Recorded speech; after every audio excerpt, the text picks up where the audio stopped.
Assalamualaikum warahmatullahi wabarakatuh. Bismillahirrahmanirrahim. Alhamdulillahirabbil alamin. Wassalatu wassalamu ala asyrafil anbiya wal mursalin wa ala alihi wa sahbihi ajma'in. Wa ba'du.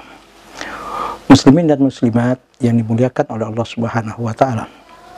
Dalam kondisi yang begini hebat bencana dan musibah, ujian Allah yang kita hadapi, yang pada saat ini kita tahu semua, bukan hanya kita di Indonesia, bahkan lebih dari 200 negara mendapatkan ujian apa yang disebut dengan virus COVID-19.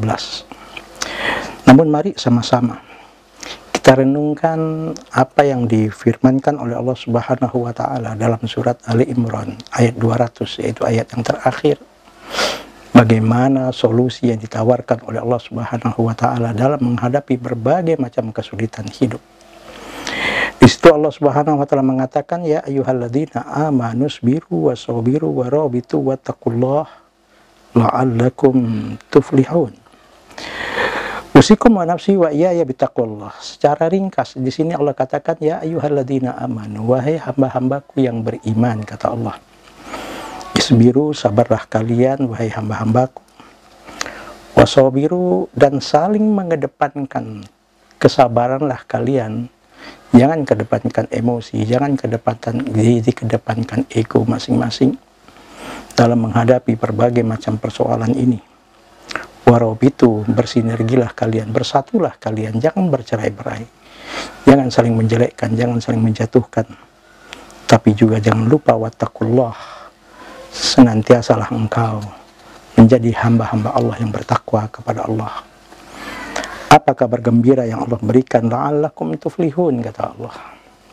Kalau ulama-ulama tafsir mengatakan kalau lafaz la'alla diungkapkan oleh Allah Subhanahu wa taala sebagai sang Khalik, pencipta alam semesta ini, ulama mengatakan lafaz la'alla itu artinya adalah litahaqquq atau litawaqqu'q, yaitu satu kepastian, garansi dan jaminan dari Allah Subhanahu wa taala. Jadi artinya apa? La'allakum tuflihun, yakinlah kalian, kata Allah, pasti kalian akan menjadi hamba-hambaku yang mendapatkan kesuksesan, kemenangan, keluar dari berbagai macam persoalan. Kapan? Ya ketika kapanpun, ketika engkau mau melaksanakan apa yang aku inginkan ini. Dan bahkan sampai kapanpun, sampai kita mengakhiri hidup kita di dunia, insya Allah, Allah menggaransi dan menjamin al-falah, keuntungan, kesuksesan, keluar dari berbagai macam cobaan dan berbagai macam kesusahan. Insya Allah kita akan dikeluarkan oleh Allah Subhanahu wa taala. Usikum wa nafsi wa iyaya bittaqwallah. Apa solusi yang ditawarkan oleh Allah Subhanahu wa taala untuk kita keluar dari berbagai macam persoalan ini? Jelas, satu, kata Allah, ya ayyuhalladzina amanu, wahai hamba-hambaku yang beriman, kata Allah. Artinya iman harus menjadi landasan hidup, iman yang harus betul-betul mengontrol segala aspek kehidupan kita, dan iman yang kita jadikan sebagai acuan apapun yang kita lakukan. Kalau kita sebagai kepala, misalnya kepala rumah tangga, iman yang menjadi landasan dalam kita membina rumah tangga. Kalau kita seorang sepolitisi, iman yang kita jadikan landasan kita berpolitik. Kalau kita berbisnis, berdagang, iman yang menjadi landasan bisnis dan perdagangan kita. Kalau kita menjadi aparat dan penegak hukum, iman yang harus menjadi landasan ketika kita ingin menjadikan apa yang disebut dengan hukum sebagai panglima tersebut, atau sebagai pemimpin, maka iman yang harus kita jadikan landasan dalam kita menjalankan kepemimpinan kita. Kemudian baru Allah katakan, isbiru, sabarlah engkau. Artinya apa? Setelah iman kita jadikan landasan dan dasar dalam segala aspek kehidupan kita, pun kita harus sabar dalam menghadapi berbagai macam ujian hidup ini. Al-Imam Al-Ghazali rahimahullah mengatakan, ujian hidup yang kita hadapi penuh dengan kesabaran itu ada berbagai macam. Satu, kesabaran ketika kita sedang bahagia, banyak nikmat yang Allah berikan. Orang banyak menganggap yang namanya nikmat kesenangan hidup itu bukan ujian. Padahal kesenangan hidup, nikmat yang berlimpah, juga itu adalah ujian hidup bagi kita, apakah kita mampu bersyukur atau tidak atas ujian kesenangan tersebut. Banyak orang ketika diuji oleh Allah dengan kesenangan harta yang berlimpah, pangkat dan jabatan, mulailah lupa diri, mulailah sombong angkuh, dan merasa dia hanya saja yang paling berkuasa, hanya dia saja yang merasa paling pintar dan paling hebat. Orang dianggapnya tidak ada apa-apanya. Ini namanya dia tidak lulus ketika diuji oleh Allah dengan kesenangan. Kemudian ujian hidup yang selanjutnya adalah kesusahan, berbagai macam penderitaan hidup. Ini juga ujian hidup. Sesusah apapun, menderita bagaimanapun, kita tetap tabah dan sabar, iman jadi landasan hidup kita, sehingga kesusahan itu tidak membuat dan tidak menjadikan kita berputus asa, apalagi menggadaikan harga diri, agama, dan iman kita hanya dengan alasan ingin keluar dari kesulitan hidup. Namun kata Imam Ghazali, justru banyak orang yang diuji oleh Allah dengan kesusahan, justru ketika itu dia ingat kepada Allah. Tapi kalau diuji oleh Allah dengan kesenangan, sudah banyak yang lupa diri, banyak yang angkuh, yang sombong, bahkan menganggap dia akan hidup untuk selamanya. Sabar yang ketiga adalah sabar kita ketika menjalankan perintah-perintah agama, perintah-perintah Allah dan perintah-perintah Rasulullah Sallallahu Alaihi Wasallam. Dan sabar yang keempat adalah sabar ketika kita menghadapi berbagai macam bujuk rayu iblis dan setan. Artinya adalah bagaimanapun iming-iming yang dinyatakan oleh iblis dan setan untuk menggoda kita terjerumus ke lembah dosa dan maksiat, kita mampu sabar dan tabah menghadapinya, tidak sampai kita jatuh ke dalam rayuan iblis dan setan tadi. Inilah kunci yang kedua, sabar sesusah apapun kita, sabar ketika kita senang, sabar dalam menjalankan perintah Allah, dan sabar ketika kita menghadapi ujian iblis dan setan. Kemudian setelah itu wasobiru, saling mengedepankan kesabaranlah kalian. Lafaz sabiru di sini ala wazni fa'ala yufa'ilu mufa'alatan dalam bahasa Arab, dalam ilmu sorof, ilmu morfologi, ala wazni mufa'alah artinya adalah bukan satu arah, tapi sabiru, dua arah, saling mengedepankan kepala dingin, saling mengedepankan kesabaran dalam menghadapi persoalan. Kita tidak boleh menghadapi persoalan ini dengan kita mengedepankan emosi kita, ego kita. Kita harus saling menghargai, saling menghormati, dan saling mengedepankan kepala dingin dalam menghadapi berbagai macam persoalan. Apalagi kita tahu sekarang yang susah bukan hanya diri kita, banyak hamba-hamba Allah di permukaan bumi ini dalam keadaan kalau tidak pandai menghadapinya penuh dengan ketabahan dan kesabaran, justru yang akan timbul adalah persoalan yang lebih hebat, yang lebih dahsyat akan menimpa. Maka yuk kita hadapi persoalan ini dengan saling kita mengedepankan kesabaran di antara kita, bukan ego, bukan emosi, dan bukan kita hadapi dengan kemarahan. Kemudian selanjutnya warabitu, kata Allah.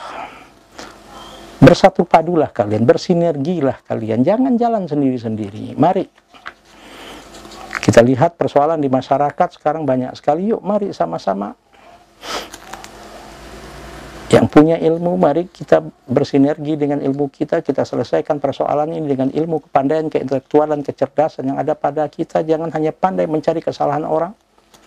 Yang punya kelebihan rezeki dan harta yang diberikan oleh Allah, mari sama-sama kita tunjukkan rasa empati kita terhadap penderitaan orang lain. Mari kita bersaling tolong-menolong dalam memberikan sedikit banyak solusi dan jalan keluar atas penderitaan yang dialami oleh orang-orang yang menderita pada saat ini.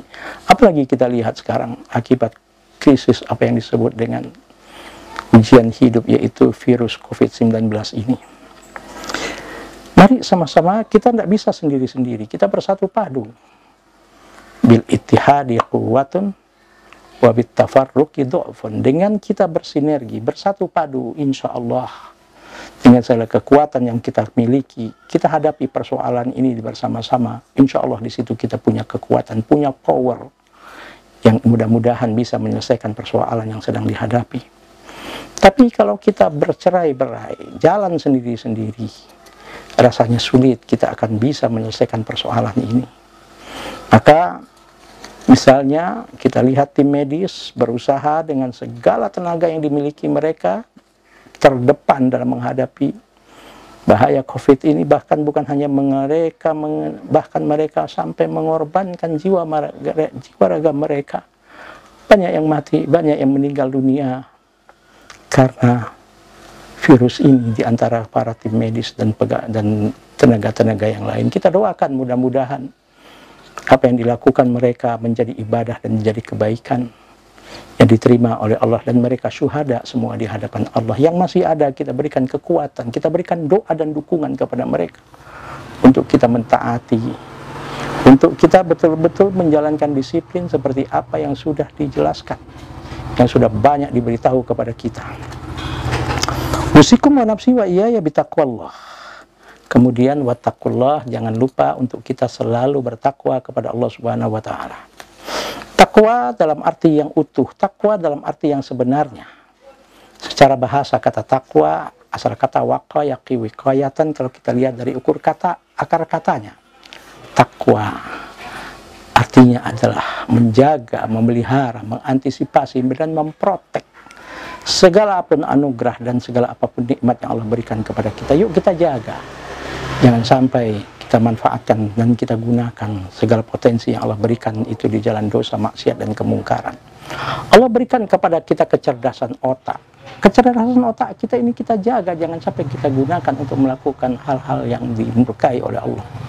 Allah berikan kepada kita tangan. Yuk sama-sama dengan tangan kita ini kita melakukan hal-hal yang baik dan bermanfaat. Itu artinya bertakwa kepada Allah. Jangan sampai tangan ini kita gunakan untuk melakukan dosa, maksiat, dan kezaliman, apalagi menzalimi orang lain. Allah berikan kepada kita kaki, yuk kita jadikan kaki kita ini sebagai sarana untuk kita bertakwa kepada Allah. Allah anugerahkan kepada kita berbagai macam nikmat, Allah berikan kepada kita, dipercayakan kita jabatan, menjadi kita seorang pemimpin atau apapun. Mari sama-sama amanah yang Allah berikan ini, kepercayaan yang diberikan oleh masyarakat kepada kita, betul-betul kita manfaatkan di jalan yang diridhoi oleh Allah Subhanahu wa taala. Justru jangan menggunakan kesempatan dalam kesempitan, artinya menari di atas penderitaan orang lain. Nah, mudah-mudahan kalau ini yang kita lakukan, iman jadi landasan hidup kita, sabar dalam kondisi apapun kita. Yuk kita kedepankan kepala dingin dalam menyelesaikan persoalan ini, bukan ego dan bukan kemarahan. Kemudian kita bersinergi, bersatu padu, bukan saling menfitnah, bukan saling mencari kekurangan. Sebab kalau kita saling mencari kekurangan, pasti yang namanya manusia tidak ada yang sempurna. Yuk, kekurangan yang ada pada kita tutupi dengan kelebihan yang ada pada teman dan saudara kita. Kekurangan yang ada pada saudara kita tutupi dengan kelebihan yang ada pada diri kita, tanpa pamrih lillahi ta'ala. Kemudian kita menjadi hamba-hambanya yang bertakwa kepada Allah. Yakinlah, Allah katakan la'allakum tuflihun, pasti kalian akan sukses dan akan berhasil, dan pasti kalian akan keluar dari berbagai macam persoalan yang dihadapi. Dan mudah-mudahan dengan 5 langkah yang Allah katakan dalam ayat ini, kita betul-betul keluar dari krisis ini, dari ujian hidup ini. Dan insya Allah kita memohon kepada Allah, apalagi di bulan Ramadan ini, bulan yang suci, yang penuh dengan keberkahan, kita minta kepada Allah, bangun di tengah malam dengan sujud, mohon kepada Allah agar segera virus COVID-19 ini diangkat oleh Allah Subhanahu wa taala di permukaan bumi ini, bukan hanya di negeri kita diselamatkan oleh Allah Subhanahu wa taala, sehingga kita bisa hidup dalam keadaan kondusif dan dalam keadaan biasa dan dalam keadaan tenang, dan bisa beribadah dan bisa kita melakukan segala perbuatan seperti biasanya. Mudah-mudahan apa yang kita berbagi dalam waktu yang ringkas ini sesuai dengan yang dikehendaki oleh Allah dan Rasul-Nya. Dan yakinlah Allah selalu bersama kita. Dan mudah-mudahan ridha, rahmat, dan keberkahan senantiasa diberikan oleh Allah dalam kehidupan kita. Subhanakallahumma wa bihamdika, asyhadu an la ilaha illa anta, astaghfiruka wa atubu ilaik. Wallahul muwaffiq ila aqwamit thoriq. Wassalamualaikum warahmatullahi wabarakatuh.